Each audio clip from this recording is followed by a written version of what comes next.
ভয়াল কাল রাতে হাজারো নিরস্ত্র মানুষকে হত্যা করে পাকিস্তানি হানাদার বাহিনী। জাতীয় গণহত্যা দিবসে নিহতদের স্মরণ।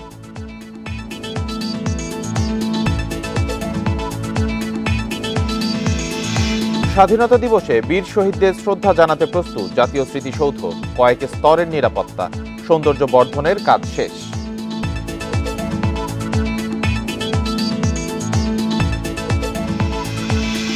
বড় বিনিয়োগে নির্বাচিত সরকারের অপেক্ষায় চীন, বলছেন বিশ্লেষকরা। প্রধান উপদেষ্টা সফরে সম্পর্ক উন্নয়নের আশা।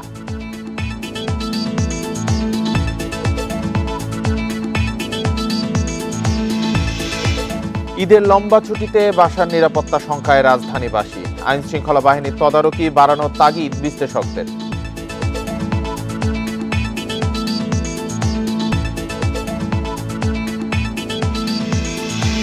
সাভারে চলন্ত বাসে ডাকাতির অভিযোগ, যাত্রীদের মূল্যবান জিনিস লুট। চালক ও দুই সহযোগীকে পুলিশে দিল শিক্ষার্থীরা।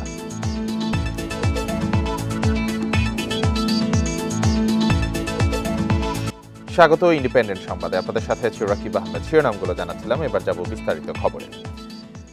আজ ভয়াল 25শে মার্চ, জাতীয় গণহত্যা দিবস। বাঙালি জাতির জীবনে 1971 সালে নেমে এসেছিল বিভীষিকাময় এ রাত। 25শে মার্চ দিবাগত রাতে পাকিস্তানি হানাদার বাহিনী অপারেশন সার্চ লাইটের নামে নিরস্ত্র মানুষের উপর নৃশংস হত্যাযজ্ঞ চালায়। 25শে মার্চকে জাতীয় গণহত্যা দিবস হিসেবে পালনের জন্য 2017 সালে জাতীয় সংসদে প্রস্তাব পাশ হয়।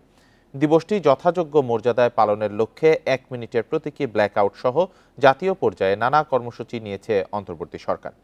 আজ রাত 10:30 থেকে 10:31 পর্যন্ত সারা দেশে 1 মিনিটের প্রতীকী ব্ল্যাকআউট পালন করা হবে। সোমবার মুক্তিযুদ্ধ বিষয়ক মন্ত্রণালয়ের সংবাদ বিজ্ঞপ্তিতে তথ্য জানানো হয়। এতে বলা হয়, গুরুত্বপূর্ণ সরকারি, আধা সরকারি, স্বায়ত্তশাসিত ও বেসরকারি ভবন সহ স্থাপনাগুলোতে কোনো অবস্থাতেই 25শে মার্চ রাতে আলোকসজ্জা করা যাবে না।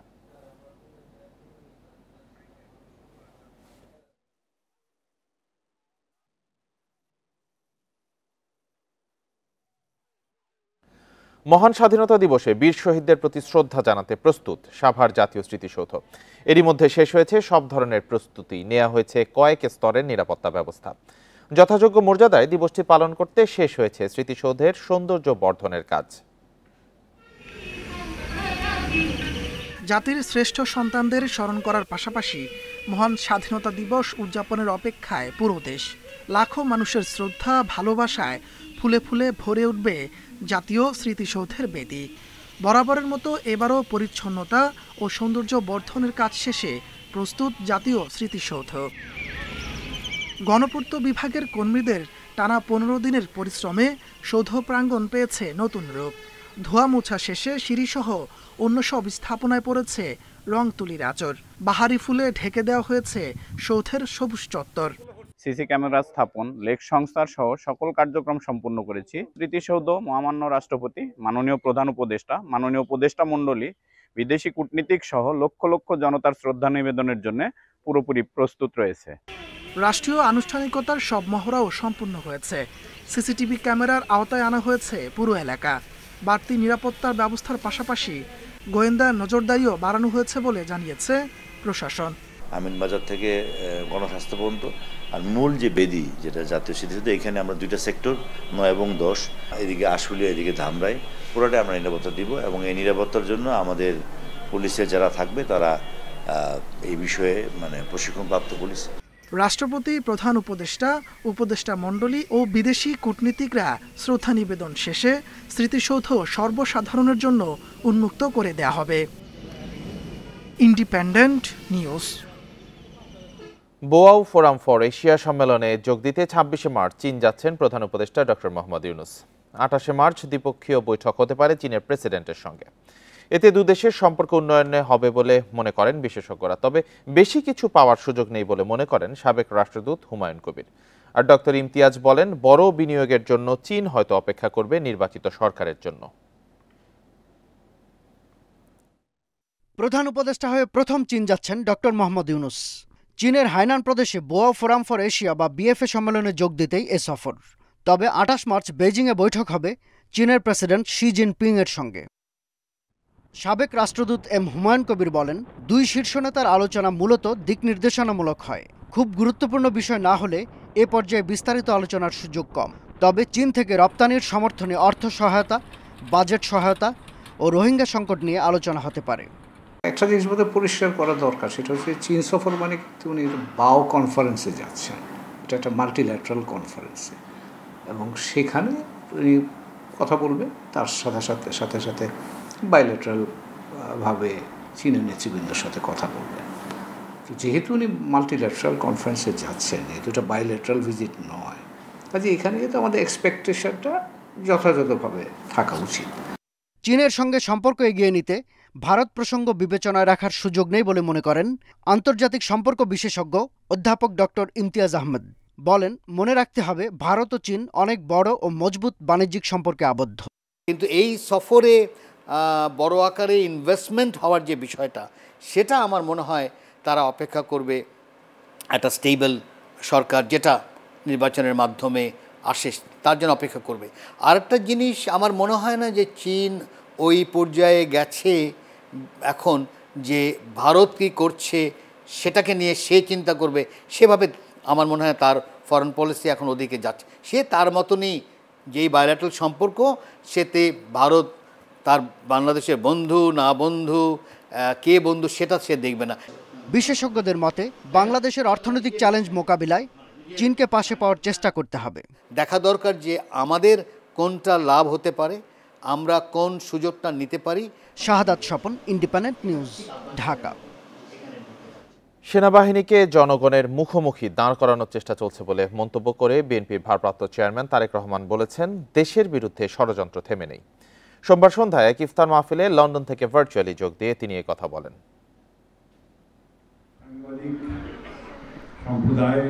রাজধানীর ইস্কাটনের লেডিস ক্লাবে সাংবাদিকদের সম্মানে ইফতার মাহফিলের আয়োজন করে বিএনপির মিডিয়া সেল।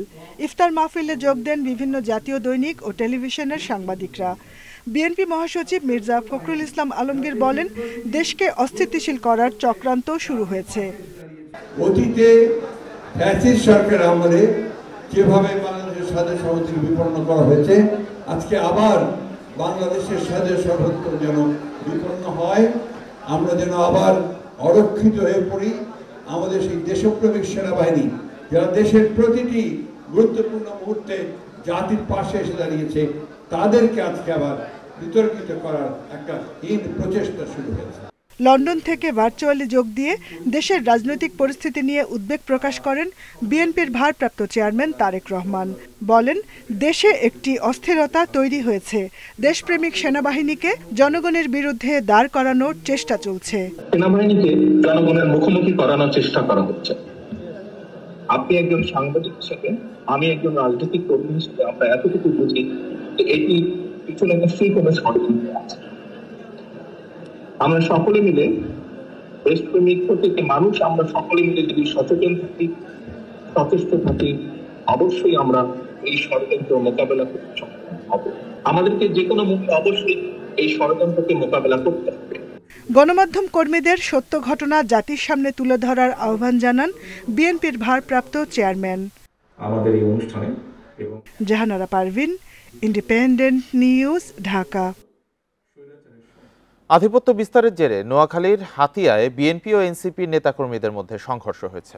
ধাওয়া পাল্টা ধাওয়া এনসিপির যুগ্ম মুখ্য সমন্বয়ক আব্দুল হান্নান মাসুদ সহ দুই পক্ষের অর্ধশতাধিক নেতাকর্মী আহত হয়েছেন।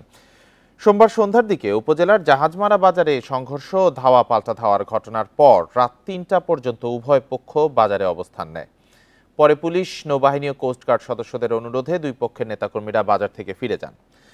পুলিশ ও স্থানীয়রা জানান, ইফতারের পর হান্নান মাসুদের নেতৃত্বে জাহাজমারা বাজারে একটি মিছিল বের হয়। এ সময় কৃষক দল নেতার উপর হামলার প্রতিবাদে জাহাজমারা ইউনিয়ন বিএনপির নেতাকর্মীরাও মিছিল বের করে। দুটি মিছিল মুখোমুখি হলে সংঘর্ষের সূত্রপাত হয়। হান্নানের অভিযোগ, শান্তিপূর্ণ কর্মসূচিতে হামলা চালিয়েছে স্থানীয় বিএনপি নেতাকর্মীরা। তবে উপজেলা বিএনপির যুগ্ম সাধারণ সম্পাদক লুৎফুল্লাহিল মজিদ নিশানের দাবি, কৃষক দলের আহ্বায়ক আব্দুল রবকে মারধর করেছে তারা। মুখোমুখি হলে পরে উভয়ের মধ্যে উত্তেজনা দেখা দেয়। এক পর্যায়ে ওই গেট মিছিল থেকে তার মিছিলে হামলা করে এবং হাতাহাতির ঘটনা ঘটে। সেই ঘটনা কেন্দ্র করে উনি প্রতিবাদ সর্বোপরি রাস্তায় বসে পড়েন এবং সন্ত্রাসীদের গ্রেপ্তার দাবি জানান। এরকম প্রায় 2 ঘন্টা রাস্তা অবরোধ করে রাখছে পরবর্তীতে বিএনপি জড়ো হয়ে একসাথে হয়ে তাদেরকে ধাওয়া দিচ্ছে, ধাওয়ার ভিতরে আপনার ওই পক্ষে আহত হয়েছে। নোয়াখালীর হাতিয়ায় জাতীয় নাগরিক পার্টির সিনিয়র যুগ্ম মুখ্য সমন্বয়ক আব্দুল হান্নান মাসুদের পথসভায় হামলার প্রতিবাদে রাজধানীতে বিক্ষোভ মিছিল করেছে দলটি। সোমবার রাতে রাজধানীর বাংলা মোটরে বিক্ষোভ মিছিল ও সমাবেশ করে এনসিপি। এ সময় হান্নান মাসুদের উপর হামলার জন্য স্থানীয় বিএনপি নেতাদের দোষারোপ করেন এনসিপির নেতারা। অভিযুক্তদের 24 ঘন্টার মধ্যে বিএনপি থেকে বহিষ্কার ও আইনগত ব্যবস্থা নেওয়ার দাবি জানান তারা। দাবি না মানলে কঠোর কর্মসূচির হুমকি দেন তারা। সোমবার সন্ধ্যায় হাতিয়ার জাহাজমারা বাজারে হান্নান মাসুদের পথসভায় হামলা করা হয়। এতে মাসুদ সহ অন্তত 25 জন আহত হয়। হামলাকারীদের গ্রেপ্তারের দাবিতে ঘটনার পরই হাতিয়ার জাহাজমারায় সড়কে অবস্থান কর্মসূচি পালন করে এনসিপির কর্মী সমর্থকেরা। ঈদের লম্বা ছুটিতে গ্রামে যাওয়ার আগে বাসাবাড়ির নিরাপত্তা নিয়ে শঙ্কিত রাজধানীবাসী। ফাঁকা ঢাকায় চুরি ছিনতাই ও ডাকাতির মতো অপরাধ বাড়ার শঙ্কায় তারা। অপরাধ বিশেষজ্ঞরা বলছেন ছুটির সময় আইন শৃঙ্খলা বাহিনীর তদারকি বাড়ানো দরকার। পুলিশ বলছে নজরদারি বাড়ানো ও বিশেষ নিরাপত্তা ব্যবস্থা নেওয়া হয়েছে। রাজধানীর মোহাম্মদপুরের বাসিন্দা নুসরাত প্রস্তুতি নিচ্ছেন ঈদের ছুটিতে বাড়ি যাওয়ার, যদিও বাসাবাড়ির নিরাপত্তা নিয়ে আছেন শঙ্কায়। তখন তো টোটালি থাকবো না, এখন তো দেখা যাচ্ছে দিন শেষে ঘরে ফিরবো, তো তখন তো দেখা যাচ্ছে একটা না 15, 16, 17 দিন এরকম একটা অবস্থা থাকবে। তো তখন যদি কিছু একটা হয় সে নিরাপত্তা কে দেবে? রাজনৈতিক পট পরিবর্তনের পর থেকেই রাজধানীতে বেড়েছে চুরি ছিনতাই। দিনে রাতে প্রকাশ্যে ঘটছে সংঘবদ্ধ অপরাধ। এ অবস্থায় সম্প্রতি এক বক্তব্যে ঈদের নিজ দায়িত্বে বাসার নিরাপত্তা নিশ্চিতের আহ্বান জানান ডিএমপি কমিশনার। জানিয়ে শঙ্কা আরও বেড়েছে। দয়া করে আপনারা যখন বাড়ি যাবেন তখন আপনার বাড়ি, ফ্ল্যাট, দোকান, ব্যবসা প্রতিষ্ঠান এটির একটি নিরাপত্তা ব্যবস্থা নিজ দায়িত্বে করে যাবেন। কয়টা চুরি হয়, কয়টা ডাকাতি হয়, কয়টা স্মাগলিং হয়, এগুলো সম্পূর্ণ পুলিশের নগদর্পণে আছে।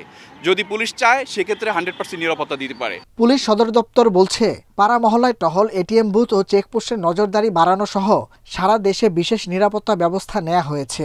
গোয়েন্দা নজরদারি আমাদের বাড়তি থাকবে। পাশাপাশি হাইওয়ে পুলিশ, রেলওয়ে পুলিশ, নৌ পুলিশ তারা তাদের জুরিসডিকশনের যে বিষয়গুলো রয়েছে ঈদ যাত্রাটা যেন স্বস্তি হয় বা নিরাপত্তার সাথে হয়, নির্বিঘ্ন হয়, সেজন্য আমাদের এই স্পেশালাইজড ইউনিট সহ সারা দেশের পুলিশ আমরা এই সময়টা কাজ করব। এবং মাঠ পর্যায়ের পুলিশ সদস্যরা অবশ্য বলছেন মানুষকেও সচেতন হতে হবে। পুলিশ নিজেই অনিরাপদ জানিয়ে অপরাধ বিশেষজ্ঞরা বলছেন অপরাধ কমাতে প্রয়োজন যথাযথ আইন প্রয়োগ। যারা বাড়িতে যাবে ঘরবাড়ি তারা যে সঠিকভাবে সুনির্দিষ্টভাবে তারা সেটা লক করে। রাত দিন 24 ঘন্টা আমরা পরিশ্রম করছি মানুষের জননিরাপত্তা ঠিক রাখার জন্য। নিরাপত্তার দিক থেকে সাধারণ জনগণকে এতটুকু আশ্বস্ত করব, আমার থানা এলাকায় কোনো ধরনের নিরাপত্তা নিয়ে কোনো হুমকি নেই। এই জায়গাতে পুলিশের যে সক্রিয়তা বা সক্রিয়তার যতটুকু ঘাটতি আছে সেই ঘাটতিকে পূরণ করার জন্য অক্সিলারি ফোর্সকে যে সম্পৃক্ত করা, সেখান থেকেও বা কতটুকু ইতিবাচক ফলাফল তৈরি হবে সেটি কিন্তু বাংলাদেশের আলোকে সংশয় থেকেই যায়। ঈদের নিরাপত্তা নিশ্চিতে পুলিশের মনোবল বৃদ্ধি ও সবার সম্মিলিত উদ্যোগের তাগিদ বিশেষজ্ঞদের। Nahid Kamal, independent news, Dhaka. ঈদ সামনে রেখে বরিশালে নিরাপত্তা জোরদার করেছে আইন শৃঙ্খলা বাহিনী। শহরের 7টি স্পটে বসানো হয়েছে চেকপোস্ট, চলছে বিশেষ মহড়া, টহল, গোয়েন্দা নজরদারি। পুলিশ ও ট্রাফিক বিভাগ ছাড়াও এপিবিএন এর 100 সদস্য কাজ করছেন নগরীতে। বরিশাল নগরীর বিভিন্ন জায়গায় এখন চোখে পড়ছে আইন শৃঙ্খলা বাহিনীর এমন তৎপরতা। প্রাইভেট কার, মোটরসাইকেল থামিয়ে চলে তল্লাশি। ঈদকে সামনে রেখে নগরবাসীকে সর্বোচ্চ নিরাপত্তা দিতে 7টি পয়েন্টে চলছে আইন শৃঙ্খলা বাহিনীর তৎপরতা। নগরীর গুরুত্বপূর্ণ স্থানে চেকপোস্টের পাশাপাশি বাড়ানো হয়েছে টহল। পুলিশের সঙ্গে মাঠে এপিবিএন সদস্যরা। ঈদে কেনাকাটা করতে আসা মানুষকে নির্বিঘ্নে চলাচল নিশ্চিত করতে এবং ছিনতাই, চুরি ঠেকাতে কাজ করছেন তারা। আমাদের পেট্রোলিং আছে, ফুড পেট্রোলিং আছে, আমাদের চেকপোস্ট আছে, তারপরে আমাদের যে সেনাবাহিনীর সাথে আমাদের যৌথ অভিযান চলছে। মার্কেটগুলোতে জনগণের যাতে ভোগান্তি না হয় সেক্ষেত্রে আমরা ট্রাফিককেও সহায়তা করতেছি, প্লাস মার্কেট ডিউটিগুলোতে আমাদের ফোর্স মোতায়েন আছে। পুরো নগরীতে টহলের পাশাপাশি অনেক মার্কেটেও দেখা যাচ্ছে আইন শৃঙ্খলা বাহিনীর সদস্যদের। পুলিশের বিভিন্ন ইউনিটের ফোর্স, ট্রাফিক বিভাগের ফোর্স আমরা নিয়োজিত রয়েছি।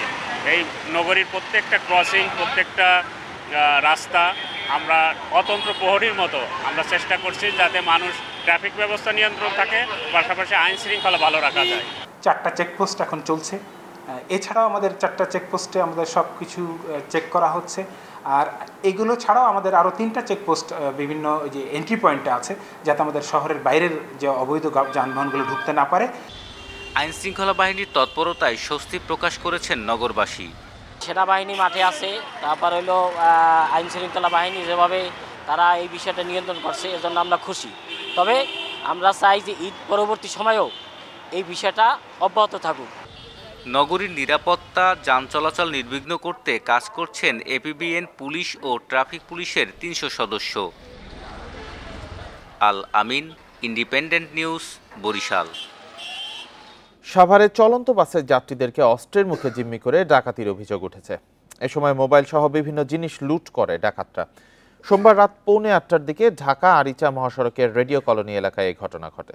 যাত্রীরা জানান, মানিকগঞ্জগামী শুভযাত্রা পরিবহনের বাসটি রেডিও কলোনি এলাকায় পৌঁছালে যাত্রী বেশে কয়েকজন বাসে ওঠেন। পরে তারা দেশীয় অস্ত্রের মুখে যাত্রীদের জিম্মি করেন।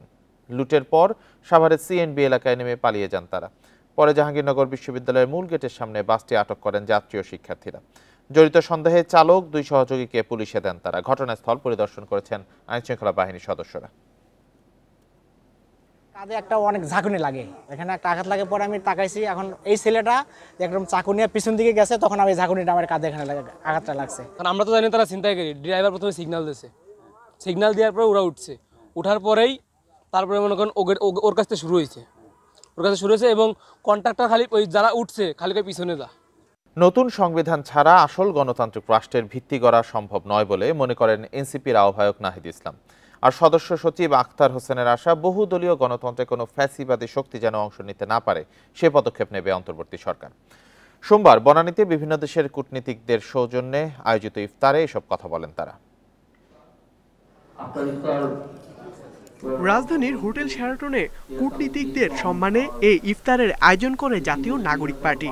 অংশ নেন যুক্তরাষ্ট্র, যুক্তরাজ্য, ভারত, পাকিস্তান, ইউরোপীয় union, Iran, Switzerland, Singapore, Denmark, Norway সহ প্রায় 30টি দেশের ঢাকায় নিযুক্ত প্রতিনিধিরা। এ সময় কূটনীতিবিদদের কাছে জুলাই অভ্যুত্থানের নির্মম ভয়াবহতা তুলে ধরেন নেতাকর্মীরা। নতুন রাজনৈতিক দল হিসেবে কি বার্তা দিতে চান আগামী বাংলাদেশকে, তা উঠে আসে আলোচনায়। সদস্য সচিব আখতার হোসেন বলেন, এনসিপি বহুদলীয় গণতন্ত্রে বিশ্বাসী, সাংস্কৃতিক বৈচিত্র্য ও সাম্প্রদায়িক সম্প্রীতির ভিত্তিতে গড়ে ওঠা সমাজের পক্ষে। এ সময় ফ্যাসিবাদী শক্তির দ্বারা সংঘটিত মানবতা বিরোধী অপরাধের শিকার ব্যক্তিদের ন্যায় বিচার নিশ্চিতে সরকারের প্রতি আহ্বান তার। আমরা আশাবাদী যে বাংলাদেশের যে রিফর্ম প্রসেস, সেই রিফর্ম প্রসেসের সঙ্গে নতুন এই বাংলাদেশের সঙ্গে বিশ্বের অন্যান্য দেশগুলো বাংলাদেশের জনগণের পক্ষে তাদের অবস্থান ব্যক্ত করবে। কিন্তু সে বহুদলীয় গণতন্ত্রে যেন কোনোভাবেই কোনো ফ্যাসিস্ট শক্তি তাদের অংশগ্রহণ করতে না পারে, এই কারণে বিচারিক যে প্রসেসের মধ্য দিয়ে যাওয়া দরকার, অন্তর্বর্তীকালীন সরকার সেই প্রসেস মেনটেন করবে। এদেশের তরুণদের, বিশেষ করে জেনজিদের নজিরবিহীন ত্যাগের মাধ্যমে জুলাই অভ্যুত্থান সফল হয়েছে বলে জানান এনসিপি আহ্বায়ক নাহিদ ইসলাম। বিচার সংস্কার ও সাংবিধানিক পরিবর্তনের নাগরিকদের যে দাবি, সেখান থেকে নতুন রাজনৈতিক বন্দোবস্তের জন্য এনসিপির জন্ম। শুধু একটি নতুন সংবিধানের মাধ্যমেই আমরা পারি আসল গণতান্ত্রিক রাষ্ট্রের ভিত্তি গড়তে। জাতিসংঘের মানবাধিকার সংস্থাও দেশে বড় কাঠামোগত সংস্কারের প্রতি বিশেষ গুরুত্ব দিয়েছে। এদিকে রোহিঙ্গাদের বোঝা এখনও এদেশের মানুষকে বহন করতে হচ্ছে উল্লেখ করে রোহিঙ্গা সমস্যার শান্তিপূর্ণ সমাধানের জন্য কার্যকর উদ্যোগ গ্রহণ করতে বিশ্ব সম্প্রদায়ের প্রতি অনুরোধ জানান নাহিদ ইসলাম। ইকরামুল কবির, ইন্ডিপেন্ডেন্ট নিউজ, ঢাকা। আওয়ামী লীগের পুনর্বাসন চাইলে শত্রু হিসেবে গণ্য করা হবে বলে মন্তব্য করেছেন জাতীয় নাগরিক পার্টির দক্ষিণাঞ্চলের মুখ্য সংগঠক হাসনাত আব্দুল্লাহ। সোমবার সন্ধ্যায় ব্রাহ্মণবাড়িয়ার কসবায় দলটির এক ইফতার মাহফিলে এই মন্তব্য করেন তিনি। হাসনাত বলেন, গুম, খুন, নিপীড়ন সহ সব অপকর্মই করেছে আওয়ামী লীগ, তাই দলটির নিবন্ধন বাতিল করার দাবি করেন তিনি। আরও বলেন, নতুন বাংলাদেশে ফ্যাসিবাদ বিরোধী দলের সাথে সহাবস্থান থাকবে এনসিপির, তবে কেউ স্বৈরাচারের পুনর্বাসন চাইলে শত্রু হিসেবে ধরা হবে। রাষ্ট্রীয় কোনো প্রতিষ্ঠানের প্রতি নেতিবাচক দৃষ্টিভঙ্গি নেই জানিয়েছে হাসনাত। বলেন, সার্বভৌমত্ব রক্ষায় 5ই আগস্ট ছাত্র জনতার পাশে ছিল সেনাবাহিনী।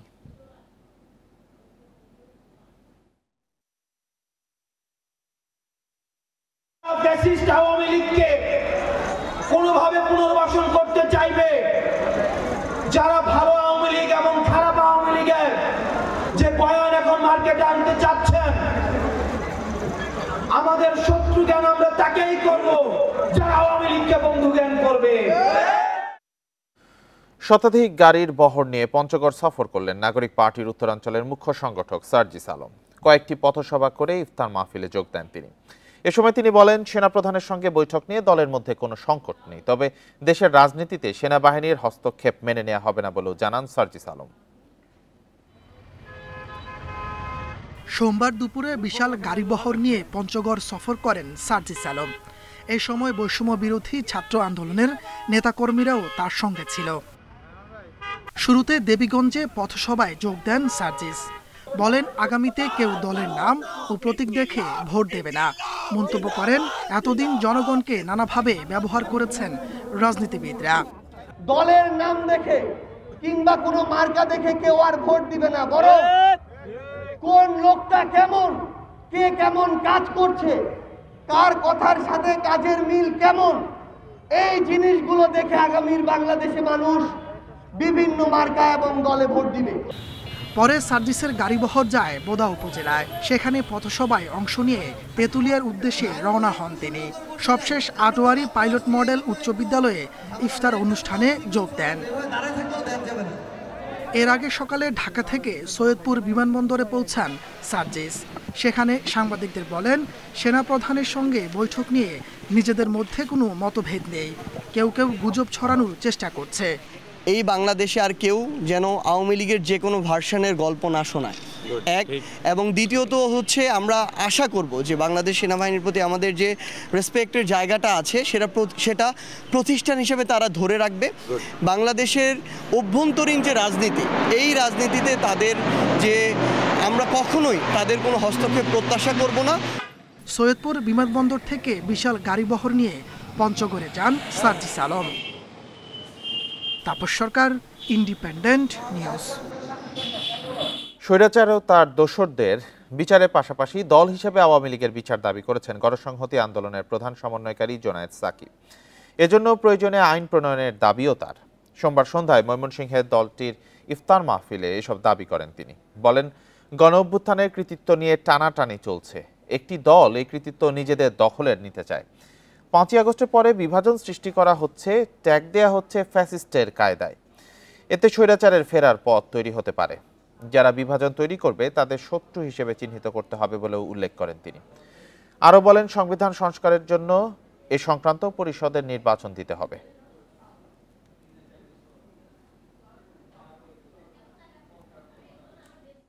এই যে জুলাই আগস্ট সহ 15 বছরে যে গুম খুন হত্যাকাণ্ড, নির্বিচার হত্যাকাণ্ড হয়েছে, লুণ্ঠন হয়েছে, সেইটার জন্য আওয়ামী লীগের নেতা কর্মী শেখ হাসিনা সহ যারা দায়ী তাদের সকলকে বিচারের আওতায় আনতে হবে।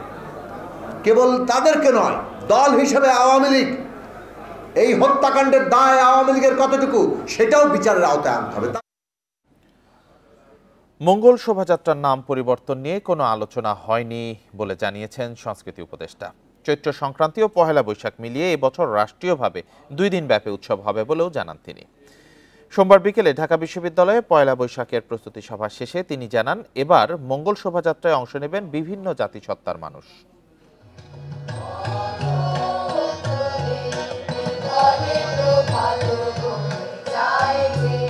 ধর্ম বর্ণ নির্বিশেষে সব মানুষের মিলনের অন্যতম উৎসব পয়লা বৈশাখ। মূলত বাঙালির উৎসব হলেও এটি পরিণত হয়েছে অসাম্প্রদায়িকতার অনন্য উদাহরণে। পয়লা বৈশাখের অবিচ্ছেদ্য অনুষঙ্গ মঙ্গল শোভাযাত্রার নাম পরিবর্তন নিয়ে কয়েকদিন ধরেই চলছিল জল্পনা কল্পনা। তবে সোমবার ঢাকা বিশ্ববিদ্যালয়ের সিনেট ভবনে প্রস্তুতি সভা শেষে সংস্কৃতি উপদেষ্টা জানান, নাম পরিবর্তন নিয়ে কোনো আলোচনা হয়নি। আমাদের গতকালকের মিটিংও এই বিষয়ে কোনো আলোচনা হয় নাই। আপনারা মিটিং শেষে প্রশ্ন করেছেন এবং তারপরে আমাকে অনেকে আবার মিসকোট করে লিখেছেন, সেটা আমি দেখেছি, নিজের মতো করে আমার মুখে শব্দ বসিয়েছেন।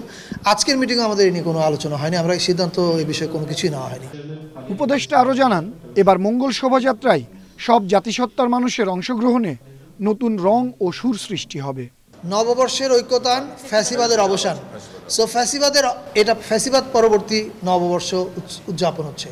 এবং আরেকটা কথা বলতে পারি, এবার উদযাপনটা 2 দিন ব্যাপী হবে। চৈত্র সংক্রান্তির আয়োজনও থাকবে, পয়লা বৈশাখের আয়োজন থাকবে। বিভিন্ন জাতিগোষ্ঠী, তাদের সাংস্কৃতিক টিম এবং প্রাইভেট ইউনিভার্সিটিগুলো তারাও যুক্ত হচ্ছে এটার সঙ্গে। ফলে এটা is going to B bigger, better and more colourful. এদিকে ঢাকা বিশ্ববিদ্যালয় কর্তৃপক্ষ জানিয়েছে, নববর্ষের দিন সকাল 9টায় চারুকলার সামনে থেকে শোভাযাত্রা বের হয়ে শিশু পার্ক, শাহবাগ হয়ে টিএসসিতে শেষ হবে। মুখোশ পরা, ভুভুজেলা বাজানো ও ব্যাগ নেওয়া নিষেধ। এবারও সব আয়োজন শেষ করতে হবে বিকেল 5টার মধ্যে। আনোয়ার সাদাত নূর, ইন্ডিপেন্ডেন্ট নিউজ, ঢাকা। শেষ মুহূর্তের কেনাকাটায় জমজমাট হয়ে উঠেছে রাজশাহীর সিল্ক বাজার। নিজস্ব স্বকীয়তা নিয়ে এবারের ঈদেও শৌখিন ক্রেতাদের মন জয় করেছে সিল্কের পোশাক। স্বাদ আর সাধ্য মিলিয়ে পছন্দের পোশাক কিনছেন তারা। এবার সিল্ক বাজারে অন্তত 50 কোটি টাকার কেনা বেচার আশা ব্যবসায়ীদের। ঈদে শৌখিন ক্রেতাদের পছন্দের তালিকায় থাকে সিল্কের পোশাক। তবে অন্য মার্কেটের মতো রাজশাহীতে সিল্কের শোরুমে নেই ভিড় বা ঠেলাঠেলির দৃশ্য। মূলত শৌখিন ক্রেতাদের দৌড়ঝাঁপ বিশেষ এই পোশাকের জন্য। শাড়ি, 3 পিস, পাঞ্জাবি, শিশুদের পোশাক, যেটা পছন্দ কিনছেন সামর্থ্য অনুযায়ী। সিল্কের ভেতরে কিছু একটা নিতে পারলে ভালো লাগবে, সেটা যে কোনো উৎসবেই এরকম ভালো লাগে আর কি। আর ঈদের সময় এই চাহিদাটা একটু বেশি থাকে আমাদের। রাজশাহীর ঐতিহ্যবাহী সিল্ক অবশ্যই ভালো এবং আমরা অবশ্যই অনেক আগে থেকে পছন্দ করি এই জিনিসগুলো এবং এদের কালেকশনগুলো মানে অনন্য। উৎসবে বাড়তি চাহিদা বিবেচনায় এবার খানিকটা আগে থেকেই প্রস্তুতি চলে কারখানাগুলোতে। ব্যবসায়ীরা বলছেন, ক্রেতাদের আকৃষ্ট করতে প্রস্তুতি নিয়েছেন তারা। মসলিন, তারপরে সফট সিল্ক আছে, আর এর পাশাপাশি আমরা নিয়ে আসছি গাদোয়াল, তারপরে সিল্কেরই এইগুলো মানে সবগুলো ফ্যাব্রিক সিল্ক, কিন্তু নাম এক একটা আছে। কাতান আছে, জয়শ্রী সিল্ক আছে, তসর সিল্ক আছে। ব্যাপক পরিসরে পাঞ্জাবি এবং 3 পিস, মেয়েদের 3 পিসের উপরে, মসলিনের উপরে বিভিন্ন কাজের নতুন ভ্যারিয়েশন আনার চেষ্টা করেছি, কালার কম্বিনেশন, প্রাইস রেঞ্জ, ডিজাইনের নতুনত্ব সবকিছু মিলে একটা মোটামুটি বেশ ভালো সাড়া আমরা পেয়েছি। মালিকরা বলছেন, সাম্প্রতিক সময়ে বেড়েছে সিল্ক পোশাকের চাহিদা, আসছেন নতুন নতুন ক্রেতা। 4-5 দিন ধরে আমরা দেখছি যে মিশিক এলাকার বেশ সমাগম, কাস্টমারের সমাগম বেড়েছে। এতে করে আশা করছি যে আমরা গত বছর 50 কোটি টাকার মতো লেনদেন হয়েছে বা 50-এর অধিক। এবারেও আশা করি ওই ধরনেরই একটা বেচা বিক্রি হবে।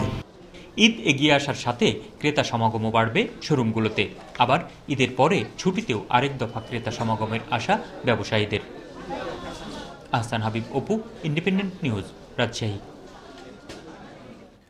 আর কয়েকদিন পরই ঈদ। ঈদের আনন্দ ভাগাভাগি করতে উত্তরাঞ্চলের বিনোদন কেন্দ্রগুলোতে বাড়ানো হয়েছে সুযোগ সুবিধা। বগুড়ায় সরকারি বেসরকারি বিনোদন কেন্দ্র ছাড়াও আবাসিক হোটেল, রিসোর্টগুলোতেও দর্শনার্থীদের জন্য থাকছে নানা ধরনের প্যাকেজ। ঈদের ছুটিতে বগুড়ার প্রধান পর্যটন কেন্দ্র মহাস্থানগড়ে প্রিয়জনদের নিয়ে ভ্রমণ পিপাসুরা বেড়াতে আসেন প্রাচীন পুরাকীর্তি এবং প্রত্নতাত্ত্বিক নিদর্শন দেখতে।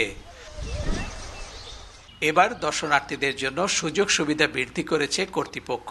প্রায় 60 বছরের পুরনো এই জাদুঘরে প্রাচীন সব নিদর্শন দেখতে পাবেন দর্শনার্থীরা। ঈদের ছুটিতে মহাস্থান জাদুঘর সকাল 10টা থেকে বিকাল 6টা পর্যন্ত খোলা থাকবে। প্রত্নতত্ত্ব অধিদপ্তরের সকল সাইট অফিস বা জাদুঘর সকাল 10টা থেকে বিকাল 6টা পর্যন্ত খোলা থাকবে। এখানে সকল ধরনের দর্শনার্থী ইতিহাস, ঐতিহ্য সম্পর্কে জানতে পারবে। রংপুরে তাজহাট রাজবাড়ি, দিনাজপুরে কান্তজিও মন্দির, রাজশাহীর পুটিয়া আর নওগাঁর পাহাড়পুর বৌদ্ধবিহার সহ 204টি সংরক্ষিত সাইটও পরিদর্শনের সুযোগ রাখা হয়েছে। এই সকল জায়গাগুলোতে প্রতিবারের ন্যায় আমাদের ঈদের ছুটিতে খোলা থাকবে এবং এর পাশাপাশি আমরা কিছু বাড়তি জনবল দিব, যেন দর্শনার্থীরা যখন আসবে তখন ব্যবস্থাপনাটা সুন্দরভাবে আমরা করতে পারি। এদিকে বগুড়ায় উত্তরাঞ্চলের একমাত্র 5 তারকা হোটেল মমইন সাজানো হয়েছে নতুন করে। সুযোগ সুবিধা বাড়ানো হয়েছে দর্শনার্থীদের জন্য। মমইনে রুম গেস্টের জন্য বিভিন্ন প্যাকেজ থাকছে, যেটা 9,999 টাকা থেকে বিভিন্ন রুম সহ বোটিং, সাইকেলিং, আমাদের যে বিভিন্ন ওয়াটার রাইড আছে যেটা ফ্রি গেস্ট অ্যাভেল করতে পারবে। তাছাড়া হেলিকপ্টার জয় রাইডের উপর 10% ডিসকাউন্ট পাবে। উত্তরাঞ্চলে বেসরকারি পর্যায়ে গড়ে তোলা ছোট বড় 2 শতাধিক বিনোদন কেন্দ্রে ঈদের ছুটিতে নিরাপত্তায় থাকছে আইনশৃঙ্খলা রক্ষাকারী বাহিনীর সদস্যদের বিশেষ নজরদারি। Hasibur Rahman, independent news, Bogura. ঈদে ঘরমুখ মানুষের ভোগান্তি কমাতে পাটুরিয়া আরিচা ও আরিচা কাজিরহাট রুটে বাড়ানো হয়েছে লঞ্চ ফেরির সংখ্যা। এছাড়া মহাসড়ক ও ঘাটের সার্বিক পরিস্থিতি পর্যবেক্ষণে থাকছে আইনশৃঙ্খলা বাহিনীর ৬ শতাধিক সদস্য। দুটি ঘাটের পল্টন ও অ্যাপ্রোচ সড়ক নির্মাণ ও সংস্কারের কাজ ইতোমধ্যে শেষ হওয়ায় ভোগান্তি কমবে বলছে বিআইডব্লিউটিসি।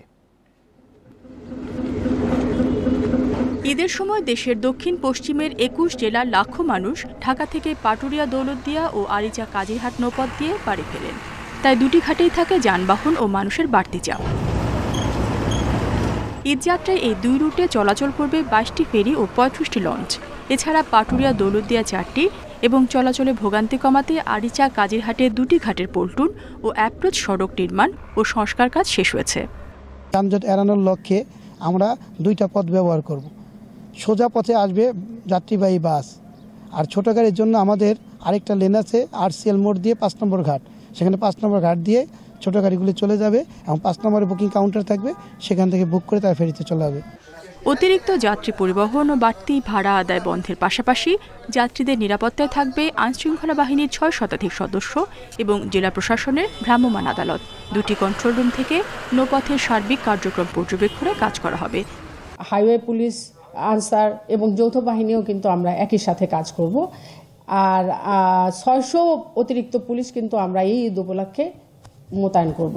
অতিরিক্ত ভাড়া যাতে আদায় না করে সেই জন্য সকলকে কঠোরভাবে নির্দেশনা দেওয়া হয়েছে এবং ভ্রাম্যমাণ আদালত মাঠে আছে। আমাদের কেউ এই আইনের ব্যত্যয় করলে তাকে কঠোর ব্যবস্থা নেওয়া হবে। ঘাট এলাকা যানজটমুক্ত রাখতে এবারও ঈদের আগে পরের ৩ দিন পচনশীল পণ্য ছাড়া সব ধরনের মালামাল পরিবহন বন্ধ রাখা হবে। Independent news. চট্টগ্রামের লালখান বাজারের টাঙ্কির পাহাড় এলাকায় আগুনে পুড়ে গেছে অন্তত ১৫টি বসতঘর। রাত ৯টার দিকে পাহাড়ের সাদেক কলোনিতে এই ঘটনা ঘটে।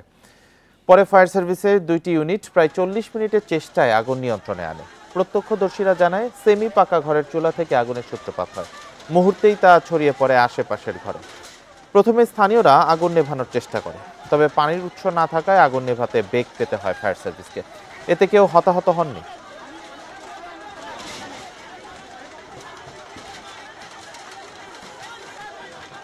এদিকে যত আগুন ছিল এদিকে আসতেছিল, তারপরে এলাকার যত পোলাপাইন ছিলাম আমরা ছিলাম সব পানি মারছি, কিছুটা নিয়ন্ত্রণ আনছি, তারপরে ফায়ার সার্ভিস আসছে, এখন নিয়ন্ত্রণ আনছে ফায়ার সার্ভিস। আগুন কিছুটা মানে পুরো ঘর বাড়ি চলে গেছে, চলে যাওয়ার পরে তারপর ফায়ার সার্ভিস এসে এমনি পরিস্থিতি আপনার 10-15টা হতে পারে। বাংলাদেশিদের ভিসা কড়াকড়ির ব্যাপক প্রভাব পড়েছে কলকাতার ঈদের বাজারে। অন্যান্য বছরের তুলনায় এবার কেনা বেচা অনেক কম। বাংলাদেশি পর্যটক না আসায় বিপাকে হোটেল রেস্তোরাঁগুলো। এমন পরিস্থিতিতে ব্যবসায়িক ক্ষতির মুখে কলকাতার বিভিন্ন দোকান ও প্রতিষ্ঠান। আর কয়েকদিন পরেই ঈদ উল ফিতর। পুরো রমজান মাস জুড়েই কলকাতার মার্কেটগুলোতে থাকে কেনাকাটার ধুম। ভিড়ে পা ফেলা দায় হয়। তবে এবারের দৃশ্য পুরোপুরি ভিন্ন। ভিসা কড়াকড়ির কারণে কলকাতায় বাংলাদেশি পর্যটক নেই বললেই চলে। বাংলাদেশ থেকে ঈদ শপিং করতে না আসায় কলকাতার নিউ মার্কেটে বেচাকেনায় ধস। এবার বাংলাদেশে একটু কমই আছে, যেন সবাই জানে পরিস্থিতি কি আছে। ডিসঅ্যাডভান্টেজ যে বাংলাদেশি নেই বলে একটুখানি আমাদের একটু সেলটা একটু ডাউন হয়েছে। ব্যবসা তো আগে ছিল, আর যখন বাংলাদেশি আসতো এখন আসছে না। পুরো ব্যবসা তো পুরো হোটেল পুরো বন্ধ আছে। আমাদের এই এলাকা নিউ মার্কেট, বড় বাজার পুরো এসব মানে বাংলাদেশ থেকে চলতো। ফ্রি স্কুল ট্রেডার্স অ্যাসোসিয়েশনের সভাপতি জানান, বিগত বছরগুলোতে ঈদ মৌসুমে কলকাতা নিউ মার্কেটে ক্রেতাদের ৮০% থাকতো বাংলাদেশি। তা এবার কমে দাঁড়িয়েছে ৫%। এরাও মূলত এসেছেন চিকিৎসার জন্য। এমন পরিস্থিতিতে ব্যবসা খারাপ হওয়াটাই স্বাভাবিক বললেন তিনি। বিগত দিনে যে ঈদের বাজার হতো সেখানে আপনার 60-70% বাংলাদেশি আমরা পেতাম। এবার বিভিন্ন মানে হোটেল বলেন, রেস্টুরেন্ট বলেন বা অন্যান্য মানে জিনিস যারা মানে জামা কাপড় বা শাড়ি এই সমস্ত মানে বিজনেস করেন, তারা বাংলাদেশিদের পুরোটা পাচ্ছেন না। বাংলাদেশি পর্যটক না আসায় ক্ষতির মুখে কলকাতার হোটেল ব্যবসায়ীরাও। নিউ মার্কেট এলাকার হোটেল রেস্তোরাঁ অনেকটাই ফাঁকা পড়ে আছে। অনেকে এমনকি ব্যবসা বন্ধ করতেও বাধ্য হয়েছেন। অন্যান্য স্টেট থেকে যারা আসতেন তারা কিন্তু এখানে এসে বলছেন যে না, তাদের সিট দিতে পারতাম না আমরা। তো সেই সেন্সে এখন আমরা ইন্ডিয়ানরা কিছু পাচ্ছি আমরা, তো এখন 30% মতো আমাদের অকুপেন্সি আছে, যেখান থেকে একসময় আমাদের 80% 90% অকুপেন্সি ছিল হোটেলে এবং রেস্টুরেন্টে তাই। গত বছরের 5 আগস্ট ছাত্র জনতার আন্দোলনের মুখে আওয়ামী লীগ সরকারের পতনের পর থেকে বাংলাদেশিদের ভিসায় কড়াকড়ি ভারতের। ভিসা জটিলতার শিগগিরই কাটবে এবং বাংলাদেশি পর্যটকেরা আবারও কলকাতায় ভিড় করবেন, এমনটাই আশা স্থানীয় ব্যবসায়ীদের। Jobayer Hussain, independent news. মিয়ানমারের প্রত্যন্ত গ্রামে একটি ক্লিনিকে সেনাবাহিনীর বিমান হামলায় অন্তত 11 জন নিহত হয়েছে। স্থানীয়দের বরাতে সোমবারে তথ্য দিয়েছে বার্তা সংস্থা এএফপি। এতে বলা হয়েছে শনিবার সকালে মাগোয়ে অঞ্চলের হানখার গ্রামে এ হামলা হয়, যা বর্তমানে অভ্যুত্থান বিরোধী বাহিনীর নিয়ন্ত্রণে রয়েছে। স্থানীয়রা জানান নিহতদের মধ্যে একজন চিকিৎসক ও তার স্ত্রী ছিলেন। হামলায় একটি বাড়ির ভেতরে খোলা অস্থায়ী ক্লিনিকটি বিধ্বস্ত হয়। তবে এ বিষয়ে জানতে মিয়ানমার সেনাবাহিনীর মুখপাত্রের সঙ্গে যোগাযোগ করা সম্ভব হয়নি বলে জানিয়েছে এএফপি।